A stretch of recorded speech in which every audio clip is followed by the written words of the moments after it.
दिव्या, ये last time बोलता नहीं, ये घर में तू नहीं हंसना, तू हंसना खबरदार। क्यों हंसना नहीं? मैं हंसता हूँ, सुबह से शाम तक मैं हंसता हूँ।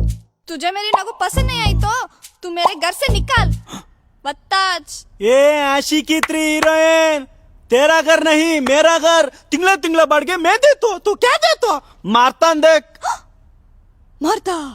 मंजीच मारता? मार रे, मार तेरी। मैं मारू तो तू गया। ಬತ್ತಾಜ್. ಕಿಶೋರ್, ಹೌದು, ಇತ್ತೀಚೆಗೆ ನೀವಿಬ್ರು ಯಾಕೆ ಉರ್ದುಲ್ ಕಿತ್ತಾಡ್ತಿದ್ದೀರಾ? ನಮ್ ಪಕ್ಕದ ಮನೆ ಅಜ್ಜಿ ನಾವ್ ಒಂಚೂರು ಜಗಳಾಡಂಗಿಲ್ಲ. ಪಿನ್ ಟು ಪಿನ್ ಕೇಳಿಸ್ಕೊಂಡು ಏರಿಯಾದಲ್ಲಿ ಇರೋ ಬರೋರ್ಗೆಲ್ಲ ಹೇಳಿ ಸಮಾಧಾನ ಆಗಿಲ್ಲ ಅಂತ ಫೋನ್ ಮಾಡಿ ಊರಲ್ಲಿರೋ ನೆಂಟ್ರಿಗೆಲ್ಲ ಹೇಳೋರು. ಅದಕ್ಕೆ ನನಗಿರೋ ಬುದ್ಧಿ ಉಪಯೋಗಿಸಿ ಅಜ್ಜಿ ಕನ್ನಡದಲ್ಲಿ ಜಗಳಾಡಿದ್ರೆ ತಾನೇ ಅರ್ಥ ಆಗೋದು, ಉರ್ದುಲ್ ಜಗಳಾಡಿದ್ರೆ ಅರ್ಥ ಆಗಲ್ಲ ಅಂತ ಶಿವಾಜಿನಗರದಲ್ಲಿರೋ ನನ್ನ ಫ್ರೆಂಡ್ ಮುಸ್ಕಾನ್ ಮನೆಗೆ ನಾವಿಬ್ರು ಹೋಗಿ ಉರ್ದು ಕಲ್ತು ಉರ್ದುಲ್ ಜಗಳಾಡ್ತಿದೀವಿ. ಯಾವ ಕಾಲೇಜಮ್ಮ ಓದಿದ್ ನೀನು? Girls junior college, Chitradurga.